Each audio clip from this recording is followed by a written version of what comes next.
We're here with Ronan Sayburn, a master sommelier at the last day of Pro Wine. Thanks, first of all, Ronan, thanks a lot for this fantastic tasting. I really enjoyed it. It was magnificent, and it was enlightening, if I may say so. So we have a couple of wines here, and Ronan picked some great dishes and some matches. Ronan, how did you get into the whole thing, actually? Being a master sommelier, it's a long way, actually, and matching food and wine in such a professional way. Where did it start? Where did it start? Probably when I was younger, I went to catering college. I was going to be move on to the hotel manager kind of side of things, and then my first job out of university, I got put in charge of the restaurant and the wine list. You know, where I came from in Yorkshire, in Scarborough, didn't really have sommeliers at the time, so I was very much in charge of the whole wine list. How old were you then, back then? 19.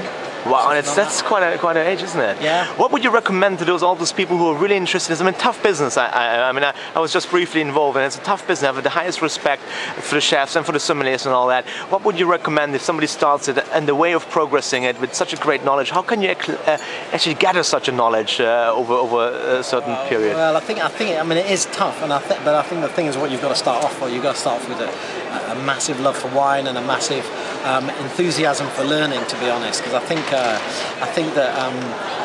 if you're going to go and work in some nice restaurants, or you're going to work in a place where you really get to taste the best of the best, you've got to combine that with tasting the wines, appreciating them, thinking about them, and then going away and studying about them. So going away every night, getting your books open, reading about the wines that you've tasted, you know, making mental notes, making tasting notes, really kind of wanting to be fascinated by every single aspect of it. So why a wine tastes like it does after a malolactic fermentation, why the malolactic fermentation happens, why you would want it to happen, the effects of flavour that will have.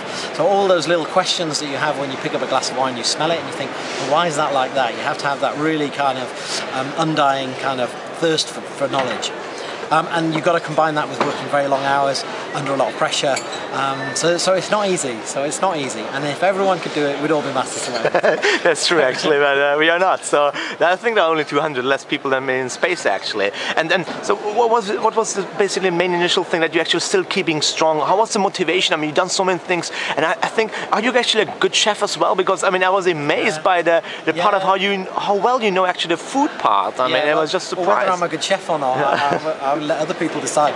But yeah, no, definitely very interested in food, and I think that, you know, all the elements that you find in food and you find in wine, you know, are very similar. So I think that yeah, I do like to cook a lot. I do like to experiment with different things. I do like to try different flavour combinations. So I think, yeah, to be a very good sommelier, I think you have to be very interested in food as well. You've got to be interested in flavour in general. Flavour in general, and can you learn it just by practicing, tasting it a lot, speaking to people? I think you can. Yeah, I think you can. I think anyone can learn it. I don't have any kind of special talents that no one else could be taught or teach themselves, to be honest. It's just paying attention to the details, and when you do taste something, or you try a wine, or you taste a dish, you know, really thinking about what you're tasting and really being very honest with yourself. I think sometimes there's lots of people that think, I bet that Riesling would be really good with this steak, and they kind of want it to happen rather than it really happening. So I think sometimes you've got to be very honest about whether things work. Take a step back, basically, and look outside, be critical on that. Exactly, yeah. You've been to Hungary, I think, once, or maybe a couple of times, actually. Yeah. How was your overall fix? Did you try any things recently? What were the impressions on Hungary, and especially gastronomy, food, and all that?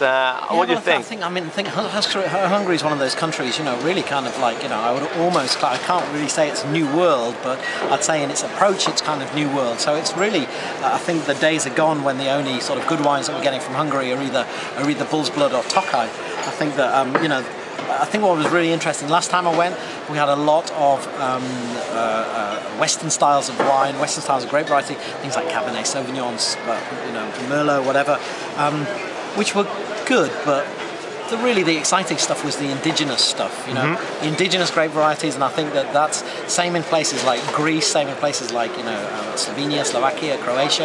I think they're using the indigenous grape varieties and really working them well. Like I say, I love wines that really talk of the grape variety, whether it's quite a unique grape variety or whether it's talk about place. And I think really if you if you take a cutting from Romani Conti and go and plant it in Hungary, you're not going to make Romani Conti. So it's much better you make wines that are Hungarian, that really smell of Hungarian wines and really taste like Hungary. You speak actually out of my heart. So you, being indigenous, working with native varieties, but the selling side, can you actually imagine selling it? It must be hand sell as well. Oh, would you say that it can be sold actually? Yeah, Kadarka, ferment and all that, yeah? But I think that when you get people that, you know, that are interested in wine, and really want to have good wine, they probably don't want to have Hungarian Merlot or Hungarian Chardonnay.